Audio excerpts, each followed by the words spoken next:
quero nessa noite conversar com você sobre a maneira com que Paulo encara um dos momentos mais sombrios da nossa existência humana. Como o apóstolo Paulo se posicionou diante da morte. E por que eu quero conversar com você sobre isso nesta noite? Porque nós hoje estamos celebrando a Páscoa. Mas não somente pela celebração da Páscoa, que é a vitória de Jesus sobre a morte, mas porque nós temos, irmãos, experimentado diariamente a morte se aproximando das nossas vidas. Quem de vocês não perdeu um amigo? Quem de vocês não tem um amigo que perdeu um amigo ou um amigo que perdeu um familiar? Eu acho que todos nós vamos levantar as mãos. Quantos de vocês já perderam até mesmo familiares, pessoas próximas do convívio? Muitos já perderam. A perca tem sido algo muito presente. A morte tem assolado as nossas vidas. A morte tem se aproximado de nós, meus irmãos, cada vez mais nesse tempo de pandemia. Mas será que é só nesse tempo de pandemia que a morte esteve tão presente e nos cercando? Não, a morte sempre esteve nos rondando. É que esse é um momento onde se fala mais, onde se expõe mais, onde nós estamos mais preocupados e apreensivos com esta realidade. É por isso que eu creio que nós, como discípulos de Jesus, nós como igreja, nós precisamos falar, irmãos, diretamente, claramente sobre esse assunto, sobre a morte. Porque já diz o ditado que a única certeza que nós temos nessa vida, qual é? Que um dia nós vamos morrer. Nós não queremos que esse dia chegue tão cedo, tão logo. Mas ele há de chegar, e quando ele chegar, nós temos que estar preparados para esse momento. E o apóstolo Paulo nos ensina, meus irmãos, como a gente viver esse contexto. A partir do verso 21 de Filipenses capítulo 1. A partir do verso 19. Pois sei o que aconteceu resultará em minha libertação, graças à oração de vocês, ao auxílio do Espírito de Jesus. Aguardo ansiosamente e espero que em nada serei envergonhado. Ao contrário, toda a determinação de sempre, também agora, Cristo será engrandecido em meu corpo, quer pela vida, quer pela morte. Paulo está dizendo, eu quero engrandecer Cristo, seja vivendo, ou seja, morrendo. Verso 21, porque para mim o viver é Cristo. E se o nosso viver é Cristo, o morrer é o que, meus irmãos? É prejuízo? É perca? Não. Se o nosso viver é Cristo, o apóstolo Paulo diz, a morte, o morrer é lucro, é ganho, é vantagem, é benefício. Caso continue vivendo no corpo, viverei. Caso continue vivendo no corpo, terei fruto do meu trabalho. E já não sei o que escolher, estou pressionado dos dois lados. Desejo partir e estar com Cristo. Traduzindo, Paulo está dizendo, eu desejo morrer. Eu quero morrer. Eu preferiria morrer. Para quê? Para estar com Cristo. É assim que ele declara a sua confiança no Senhor. É assim que ele declara o seu compromisso diante do Pai. Estou pressionado dos dois lados. Desejo partir e estar com Cristo, que é muito melhor. Contudo, é mais necessário, por causa de vocês, que eu permaneça no corpo. Então, Paulo está dizendo, embora que eu deseje morrer para estar com Cristo, ainda há o que fazer aqui, ainda tenho um ministério, não cumpri o meu ministério. E por conta desse ministério, eu preciso ainda ficar vivo. Convencido disso, sei que vou permanecer e continuar com vocês, para o seu progresso e a alegria na fé. Meus irmãos, hoje nós estamos celebrando a Páscoa. Hoje é o domingo de Páscoa. Para os judeus, a Páscoa ela é a comemoração da libertação física, da escravidão do Egito. Para o judeu, Páscoa é a comemoração da libertação do poder do faraó.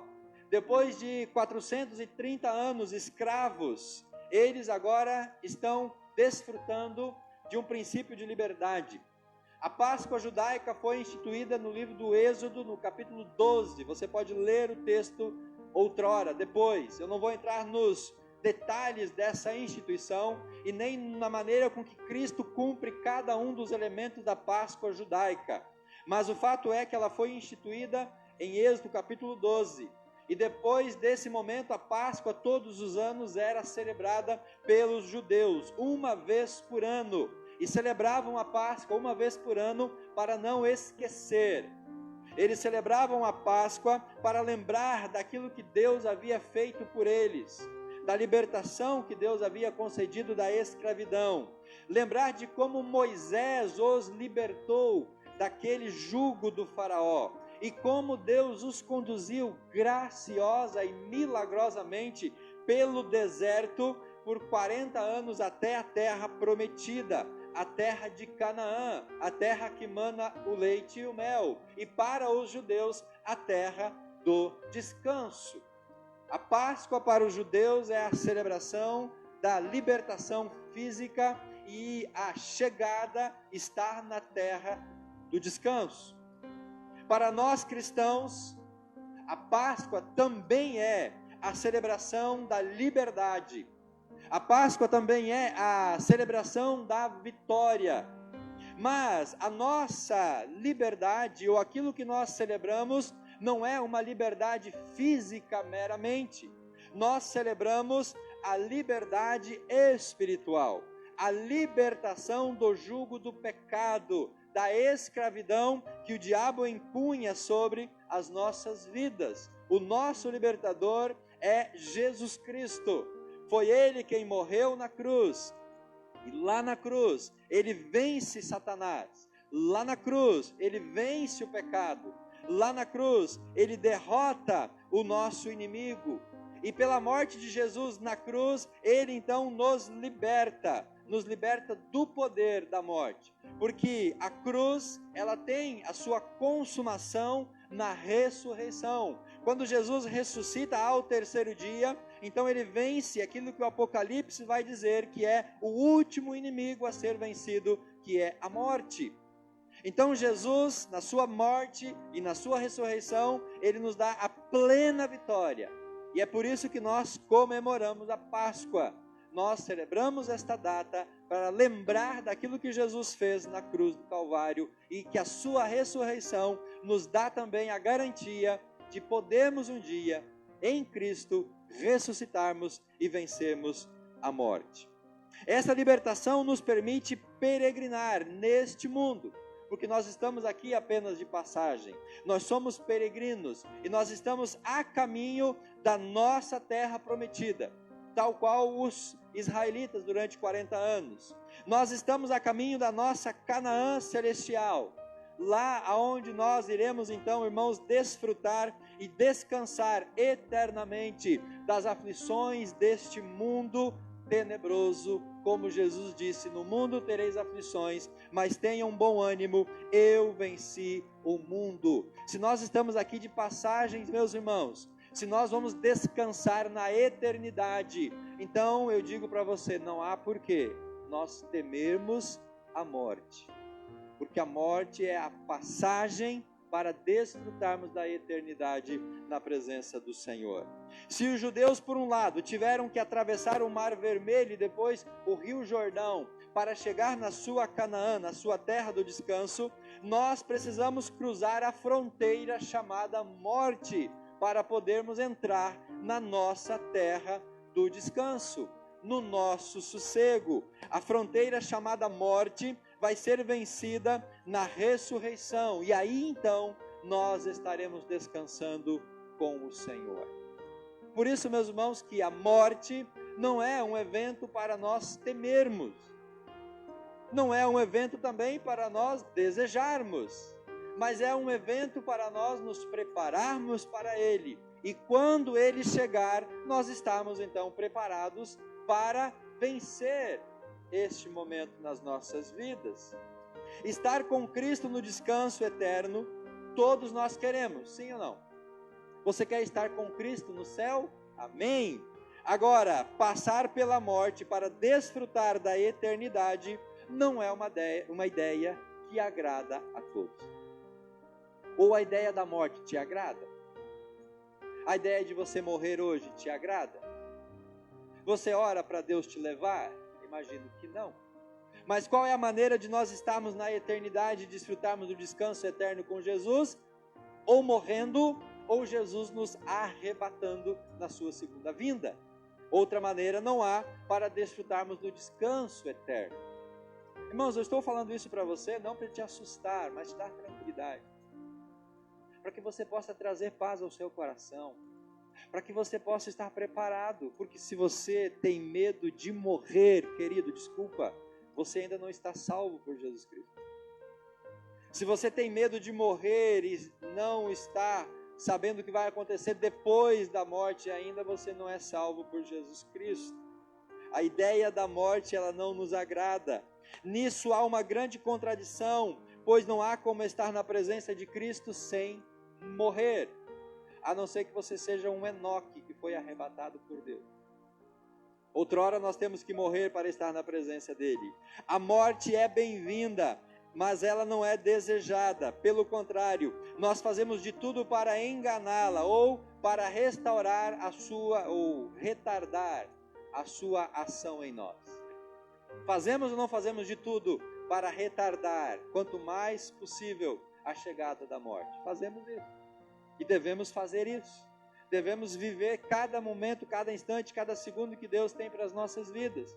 Não estou dizendo aqui nessa noite que você tem que buscar morrer, não é isso que nós estamos falando. O que eu quero trazer à sua memória, ao seu coração, é a consciência de que este momento, de que a morte é algo presente, é algo real e é algo que vai em algum momento nos acontecer, meus irmãos.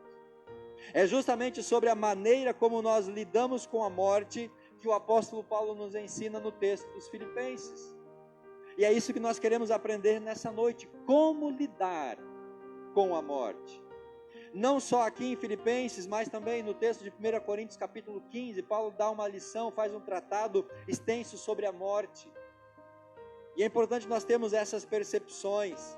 A crise de Paulo, ela é inspiradora, ela nos ensina sobre a segurança do discípulo que ele deve ter diante da morte. E qual que é o dilema de Paulo? Para mim era melhor morrer para estar com Cristo, mas ainda pelo meu ministério terreno, eu entendi que eu vou ficar mais um tempo aqui nesse mundo. Esse dilema é algo inspirador. Esta crise, ela nos inspira também a buscar essa maturidade, essa percepção. Ele nos ensina sobre a segurança que o discípulo deve ter diante da morte. Segurança, meus irmãos, diante desse tempo. Não dúvida, não temor, não incerteza, não inquietação, mas segurança. Porque Paulo diz: se o viver é Cristo, o morrer é lucro. E só declara isso quem tem segurança diante desse momento ou diante dessa realidade. Paulo queria aquilo que nós evitamos. Ele queria morrer para estar com Cristo. Confesso aos irmãos que eu ainda não alcancei a maturidade de Paulo nesse tema. Confesso a você que eu ainda não consigo declarar o que Paulo declarou: Deus, para mim é melhor morrer. Não alcancei esta maturidade ainda. Imagino que você também talvez não tenha alcançado ainda esta condição. Mas nós temos que procurar, meus irmãos, ter essa segurança. Será que nós estamos preparados para desejar, como o apóstolo Paulo, morrer para estar com Cristo? Será que nós estamos preparados para este evento que é chamado morte? Se não estamos preparados ainda, meus irmãos, temos que nos preparar. Porque uma coisa é certa nessa vida: eu e você, um dia hemos de partir, hemos de morrer para estar com Cristo, amém? Hemos de morrer para estar com Cristo, no nosso descanso, na nossa terra prometida, no nosso lar celestial, aonde vamos ser consolados, aonde toda lágrima será secada, aonde não há mais choro, tristeza, onde não há mais tribulação, onde não há mais angústia, onde não há mais nada que nos afeta, porque nós estaremos na presença do nosso Deus. Mas eu confesso para os irmãos que chegar a esta consciência e esta maturidade do apóstolo Paulo, ainda eu não cheguei. Mas estou procurando fazer isso. Espero que você também assim consiga fazer. Verso 19 ao verso 20 do texto, meus irmãos, Paulo, ele fala que Cristo precisa ser engrandecido. Isso é importante na nossa vida. Por que nós vivemos? Por que você vive? Você vive para engrandecer a Cristo. E qual será o motivo também, ou a finalidade da nossa morte? A nossa morte também será para engrandecer a Cristo. Se vivemos para engrandecer ao Senhor, trabalhando, ministrando, fazendo o nosso trabalho aqui nessa terra. E se nós morrermos, nós vamos morrer e a nossa morte vai também engrandecer ao Senhor. O salmista diz que a morte dos justos, ela é preciosa aos olhos do Senhor. Então olha o que ele fala no verso 19 novamente e o verso número 20. Pois sei que o que aconteceu resultará em minha libertação. Então aqui Paulo estava preso, ele havia sido julgado, mas não sabia se iria ser libertado ou não, mas na sua mente, no seu coração, Paulo tinha a percepção de que aquele não seria o fim ali, ele não ia morrer naquele momento, ele seria livre ainda. Mas ele fala, graças à oração de vocês e com o auxílio do Espírito de Cristo. Aí no verso 20 ele fala assim, aguardando ansiosamente, espero que em nada serei envergonhado. Ou seja, se ele morresse na prisão, ele não queria ser envergonhado. Se ele fosse libertado da prisão, ele também não queria ser envergonhado. Ao contrário, ele fala, com toda a determinação de sempre, também agora Cristo será engrandecido no meu corpo, quer pela vida, quer pela morte. Então qual que era o alvo do apóstolo Paulo? Engrandecer a Cristo, seja vivendo, seja morrendo. E aí, meus irmãos, quando Deus olha para nós, para a maneira com que a gente está vivendo, Deus, Ele pode pensar assim, aquele meu discípulo, ele não está me engrandecendo na vida dele, era melhor que ele morresse. Porque se ele morresse, ele iria me engrandecer, porque a maneira com que ele está vivendo, a forma com que ele está vivendo, a maneira quando ele está levando a vida dele, não é uma vida que está me engrandecendo. Aí eu preciso pensar justamente nesse ponto, meus irmãos. A maneira com que eu estou vivendo, a forma pela qual eu estou vivendo, a minha vida diante da sociedade como um discípulo de Jesus, o meu viver engrandece a Cristo? Se o meu viver não engrandecer a Cristo, então só nos resta uma alternativa, morrer para engrandecer a Cristo. Ou mudar a nossa vida, mudar o nosso comportamento, mudar o nosso testemunho, mudar a nossa forma de viver, para que possamos então passar a engrandecer a Cristo. Ou seja, o apóstolo Paulo está nos dizendo que não importa se eu vivo ou se eu morro, o que importa é que Jesus seja engrandecido. Então eu tenho que procurar engrandecer a Cristo em vida, mas o dia da minha morte será também uma forma de glorificar a Cristo. E meus irmãos, como é bela a morte do justo. Como é bela a morte do servo do Senhor. Como é bela, graciosa, não só aos olhos de Deus, mas quantas bênçãos, quantos testemunhos a morte de um justo pode gerar em seu redor, no seu entorno. Porque ele viveu para honrar ao Senhor e na sua morte ele também vai honrar, ou ele vai engrandecer a Cristo, como o apóstolo Paulo está nos falando aqui. A cadeia, a prisão de Paulo, fez com que Cristo fosse conhecido. Paulo pregou Jesus dentro da prisão. As suas cadeias levou Cristo a ser pregado e conhecido. Os críticos de Paulo fizeram com que Cristo fosse pregado. Ele fala no verso 18, não importa se prega por inveja ou não, deixa pregar porque Cristo vai ser conhecido. E muita gente pregava a Cristo por inveja de Paulo, mas até mesmo os críticos de Paulo contribuíram para que Cristo fosse anunciado. Por causa da crise de Paulo, Cristo foi engrandecido no verso número 20. Então não importa o que acontecia no entorno do apóstolo Paulo, Cristo era engrandecido por cada evento na sua vida. Ele tinha essa percepção, se ele fosse liberto da prisão, Jesus seria engrandecido. Se ele morresse na prisão, Jesus seria engrandecido, porque ele entendia que o corpo dele não lhe pertencia. A vida dele não era dele. Ele não vivia para si, ele vivia para Cristo. Então, aquilo que Jesus determinasse sobre a vida dele, ele estava disposto a aceitar, porque Jesus seria então glorificado. E esse era o único desejo do apóstolo Paulo, engrandecer a Cristo no seu corpo, esse corpo estando vivo ou esse corpo estando agora morto. E é isso que nós temos que ter em mente, meus irmãos, viver para engrandecer a Cristo, e se nós morrermos, vamos morrer para a glória também do Senhor Jesus Cristo. E aí essa nossa maneira de viver, irmãos, ela é interessante, porque eu quero que você pense agora aqui em duas figuras simbólicas. O corpo do cristão deve ser como um telescópio. O telescópio, ele diminui a distância de um objeto até aonde nós estamos. Então, por exemplo, através de um telescópio nós podemos chegar mais próximo de uma estrela ou de um planeta.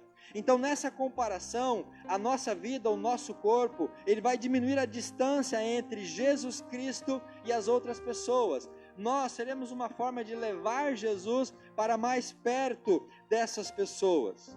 Para muitas pessoas, Cristo é uma figura histórica, distante e nebulosa, que viveu há muitos séculos. Mas quando o incrédulo, ele observa o cristão passar por uma crise, ou até mesmo pela morte, ele pode ver Jesus mais de perto na vida do cristão.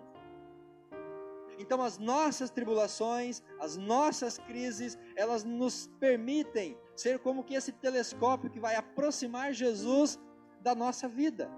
E nós testemunhamos isso muito para a igreja no tempo em que Alice estava passando pelo transplante, toda a situação de saúde dela. A nossa tribulação, a nossa angústia, o nosso momento fez com que muitas pessoas que não conheciam a Jesus se aproximassem mais de Jesus através da nossa situação que estávamos vivendo. Essa é a ideia do telescópio.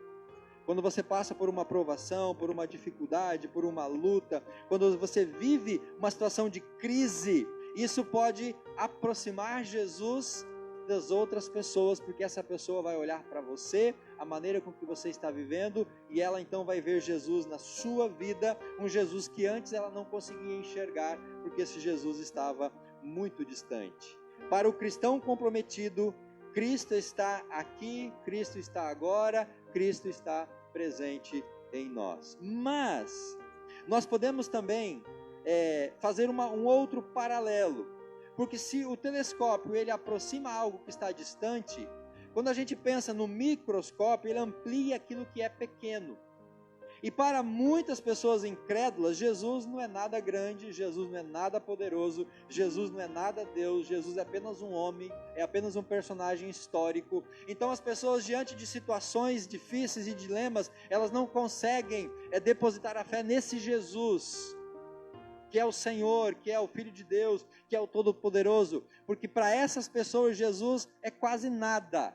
E aí então a figura do microscópio que vai ampliar, vai engrandecer a pessoa de Jesus na vida deste incrédulo. Outras pessoas e coisas são muito mais importantes do que nós, então nós podemos atrair não a atenção das pessoas para nós, mas atrair a atenção das pessoas para o Jesus que está em nós. Ao observar o cristão passar por uma experiência de crise, o incrédulo deve ser capaz de enxergar a verdadeira grandeza de Cristo. O corpo do cristão é uma lente que torna o Cristo pequeno dos incrédulos extremamente grande e o Cristo distante bem perto dessas vidas. É o que Paulo está dizendo aqui no verso 19 e no verso 20. Também agora Cristo será engrandecido em meu corpo, quer pela vida, quer pela morte. Paulo não temia a vida, Paulo não temia a morte. De uma forma ou de outra, ele desejava engrandecer a Cristo em seu corpo. E é por isso que ele escreve o livro de Filipenses, onde a nota que sempre está repetindo é alegria. Alegria, alegria, alegria. Por que Paulo fala tanto de alegria em Filipenses? Porque ele não temia a morte, ele desejava engrandecer a Cristo. Isso é sinônimo de uma vida que transborda em alegria. Verso 20 e verso 21, meus irmãos. O apóstolo Paulo diz: porque para mim o viver é Cristo e o morrer é lucro. Caso continue vivendo no corpo, terei fruto do meu trabalho. E se já não sei o que escolher. Agora o apóstolo Paulo, ele se coloca diante de uma escolha difícil. fazendo uma escolha difícil. O que Paulo escolheria naquele momento? Parte dele queria morrer para estar com o Senhor. Parte dele tinha o senso de um ministério que ainda não havia acabado. Então ele se coloca nessa situação, dizendo: olha, eu não sei o que eu vou escolher. Porque as duas opções a mim muito me agradam. Ficar aqui ou partir para estar com o Senhor. Paulo, ele se encontra diante de uma escolha difícil. Para o bem dos cristãos de Filipos, era necessário que ele permanecesse vivo para continuar o seu ministério, mas seria muito melhor partir para estar com o Senhor. E agora, o que fazer? Agradar a mim mesmo, partindo, estando na presença do Senhor, ou agradar aos filipenses e às outras igrejas, ficando para continuar o ministério?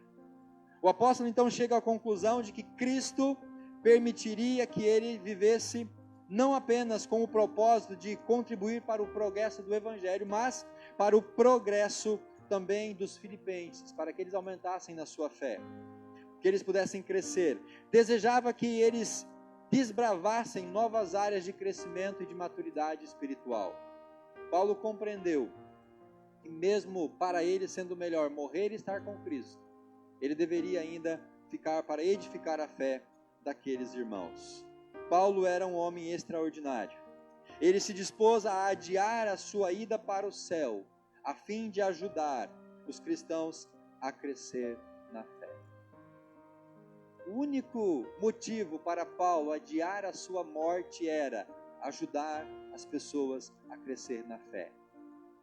E eu fico pensando, meus irmãos, em tantas coisas que nós colocamos na presença de Deus para adiar a nossa partida para estar com Cristo. Talvez nunca passou pela nossa mente orar: Deus, se não for para ajudar outras pessoas a crescer na fé, se não for para ganhar mais almas para Jesus, pode me levar, Senhor. Mas normalmente não é essa a oração que nós fazemos. Senhor, eu quero ver os meus filhos crescerem. Senhor, eu quero me casar. Senhor, eu sou tão jovem. Deus, eu tenho tantos planos. Pai, eu tenho tantos propósitos. Então adia a minha partida. E tudo que nós colocamos na mesa diante de Deus são questões pessoais, egoístas, mesquinhas. Mas o apóstolo Paulo está dizendo que o único motivo para justificar a sua não morte era poder ajudar os filipenses a crescer e o evangelho a se expandir cada vez mais. E ainda, meus irmãos, mais sério, Paulo está disposto até mesmo a ir para o inferno, se isso pudesse fazer com que ele ganhasse mais pessoas para Jesus. Romanos capítulo 9, verso número 3. Quando nós estudamos a carta aos Romanos na semana passada, nós lemos lá no capítulo 9 de Romanos, no verso número 3, o apóstolo Paulo declarando exatamente isso. Deus, se for necessário para que mais pessoas se salvem, pode até me levar para o inferno. Ele diz no Romanos 9:3, pois eu até desejaria ser amaldiçoado e separado de Cristo por amor dos meus irmãos e os da minha raça. Paulo era um homem extraordinário. A sua difícil escolha estava entre partir para descansar com o Senhor ou ficar para ajudar os filipenses, crescer na fé e ganhar mais almas para Jesus. Mas no verso 23 ao verso 25, Paulo ele nos ensina a vencer o medo da morte. Paulo nos ensina a não temer a morte. Verso 23, eu estou pressionado dos dois lados. Estou pressionado de ambos os lados. Desejo partir para estar com Cristo, o que é muito melhor. Contudo, é mais necessário por causa de vocês que eu permaneça no corpo. Convencido disso, sei que vou permanecer e continuar com todos vocês para o seu progresso e alegria na fé. Medo da morte, meus irmãos. Esse é um assunto delicado para a gente conversar sobre ele. Você tem medo de morrer? Muitos não têm medo da morte em si, muitos temem uma morte sofrida, muitos temem uma morte trágica. Mas eu não quero crer erroneamente de que todos nós já vencemos a barreira do medo de morrer. E a única justificativa para alguém ter medo de morrer é essa pessoa ainda não ter conhecido Jesus como Senhor e Salvador. Então, se algum de nós que estamos aqui no templo, alguém que está nos assistindo pela internet, tem medo de morrer, podemos evidenciar ou fazer aqui um diagnóstico não comprobatório, mas no campo da especulação, de que esse medo da morte, ele é fruto de uma incerteza do que vai acontecer com essa pessoa na eternidade. Porque as palavras do apóstolo Paulo, meus irmãos, são tão cristalinas e tão claras, que não resta dúvida. Você tem alguma dúvida que Paulo tinha medo da morte, nesse texto que ele está escrevendo? Nenhuma, zero dúvida que ele tinha medo de morrer. E é essa percepção que nós também devemos ter. Então eu reafirmo que é evidente que Paulo não tinha medo da morte, pois morte significa apenas partir para o apóstolo Paulo. E o termo partir aqui no grego e no escrito de Paulo, era uma palavra ou um termo usado em 4 situações. A primeira delas, era um termo usado pelos soldados e se referia a desarmar a tenda e prosseguir viagem. Os soldados na batalha, eles estavam acampados, então o comandante dava ordem, olha, vamos avançar. Então eles tinham que desmontar as barracas e partir, avançar, prosseguir a viagem, seguir em frente na batalha com que eles estavam lutando. E esse é o retrato da morte do cristão, é desarmar a tenda, porque nós estamos aqui de passagem, nós somos peregrinos. O texto vai dizer que nosso corpo, esse corpo que nós temos, ele é um tabernáculo, ele é passageiro, ele é terreno. O nosso verdadeiro corpo vai estar na eternidade, ressurreto depois da morte. Então, o partir, meus irmãos, é justamente isso, desarmar a tenda e prosseguir viagem. Partir, na linguagem do apóstolo Paulo, ou a morte para o apóstolo Paulo, não era o fim, era apenas continuar a viagem. E morrer para o cristão é exatamente isso, é continuar, é partir para outro lugar, é para a presença de Deus. A tenda em que vivemos é desarmada pela morte. O espírito vai para o lar, viver com o Senhor Jesus Cristo no céu, 2 Coríntios 5, 1-8. Mas um segundo contexto onde a palavra partir era usada, pelos marinheiros. Eles também usavam essa palavra no sentido de soltar as amarras de uma embarcação e pôr-se a navegar. Vamos partir, desamarra a corda, solta o cabo da nau e vamos navegar. Os marinheiros usavam esta expressão, esse termo do partir como navegar. E o cristão, quando ele morre, quando ele passa pela morte, ele está navegando para chegar na sua terra do descanso, na Canaã celestial. Nós temos, irmãos, que nos pôr a navegar para chegarmos na presença de Jesus. Se nós ficarmos agarrados ao cais, se nós ficarmos amarrados ao cais, nós nunca vamos chegar no outro lado. O navio, para chegar em outros portos, ele tem que soltar as amarras, as cordas do porto onde ele está ancorado. O cristão, para poder chegar na presença de Deus, ele tem que morrer, ele tem que partir desse mundo para se encontrar com o Senhor. Mas há também um terceiro uso desse termo, é o uso burocrático, e descrevia a libertação de um prisioneiro. O povo de Deus encontra-se preso às limitações do corpo e às tentações da carne neste mundo, mas a morte vai nos libertar desta servidão. Ou ainda, nós vamos ser libertos quando Cristo voltar, se isso acontecer antes de morrer no arrebatamento. Então, o partir é justamente isso, é uma libertação. Vamos libertar o preso vai partir. Nós estamos presos ao corpo, ao pecado, nós estamos presos ao velho homem, então a morte vai nos libertar do velho homem. A morte vai nos levar à estatura de varão perfeito, à plenitude de Cristo. Por isso, partir, morrer, não deve ser algo pelo qual devemos ter medo. E o último uso desse termo, meus irmãos, é, na linguagem dos agricultores, que se referia ao ato de remover o jugo dos bois, a canga do pescoço dos bois. Paulo havia levado o jugo de Cristo, que segundo Mateus 11 era suave, era leve, mas ele também havia carregado inúmeros fardos em seu ministério, 2 Coríntios 11. Então Paulo está dizendo, eu quero partir, eu quero tirar esse jugo, eu quero me libertar desse peso, desse fardo, eu quero agora desfrutar do descanso que o Senhor tem para a minha vida.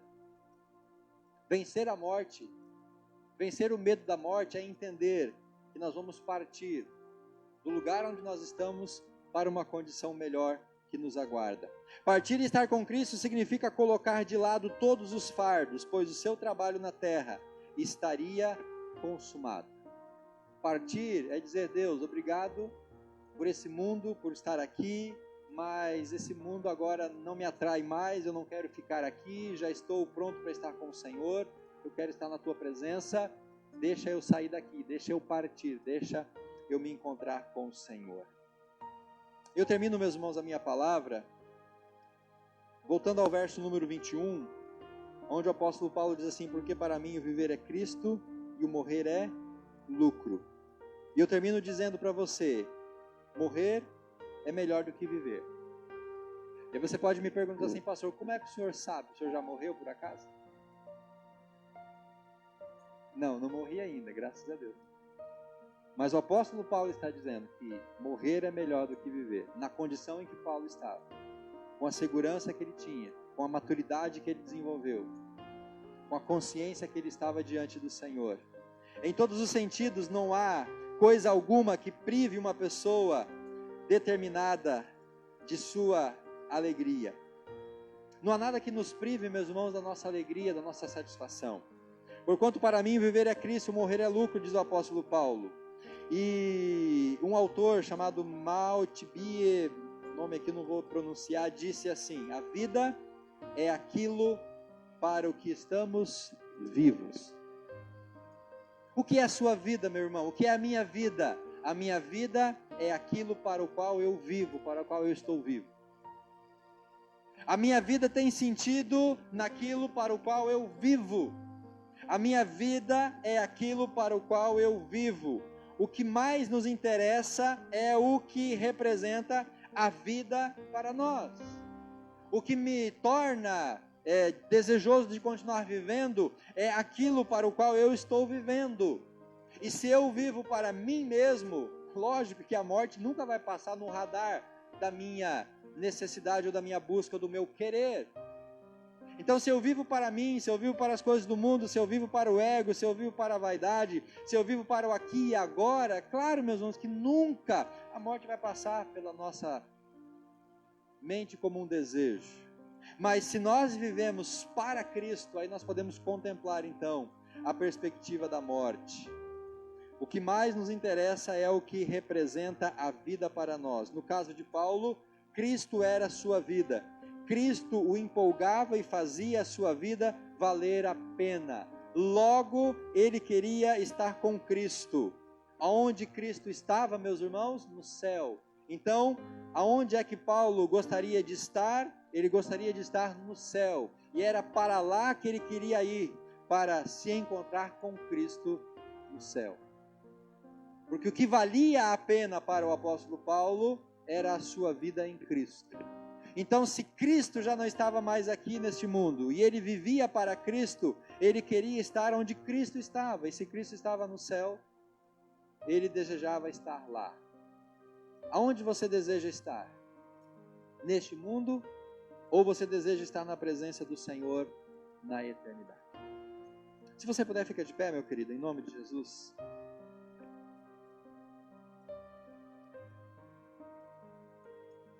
Quando nós lemos Filipenses, capítulo 1, verso 21, nós podemos usar Filipenses 1, 21 como um teste, como aqueles testes de completar as lacunas. Vamos fazer esse exercício? Complete a lacuna aí mentalmente. Para mim, o viver é... O que você vai responder nessa lacuna? Para mim, o viver é... E o morrer é... Se o viver é Cristo, o morrer é lucro. Se o viver é Cristo. Se eu vivo para Cristo. Se Jesus de fato é o que vale a pena na minha vida. Seguindo esta analogia, se para mim o viver é o dinheiro e o morrer é então deixar tudo para trás. Porque eu vou focar apenas no dinheiro. Eu vou deixar a igreja de lado, eu vou deixar Jesus de lado, eu vou deixar a família de lado, eu vou deixar o meu bem-estar físico, emocional, espiritual, psicológico de lado, porque o meu viver é o dinheiro. E tem muita gente que vive para o dinheiro. Se para mim o viver é a fama, o morrer é ser esquecido. Tem muita gente que vive para ser famoso. Ali se quer um TikTok. Pai, eu posso ter um TikTok? Muita gente vive para ser famoso no TikTok, no YouTube, no Instagram, no Facebook. Mas para quem não liga para a fama, o melhor é ser esquecido. Se para mim o viver é o poder, o morrer é perder tudo. É ser insignificante aos olhos dos homens. A fim de ter alegria, apesar das circunstâncias e de contribuir para o progresso do Evangelho, duas coisas importantes para nós como cristãos focarmos na nossa vida: ter alegria apesar das circunstâncias e contribuir para o progresso do Evangelho. Devemos também fazer nossas as convicções de Paulo: para mim o viver é Cristo e o morrer é lucro. Meu irmão, viva para glorificar a Cristo, use cada circunstância da sua vida para glorificar a Cristo, para o avanço do Evangelho, e que no dia da sua morte Jesus também seja glorificado.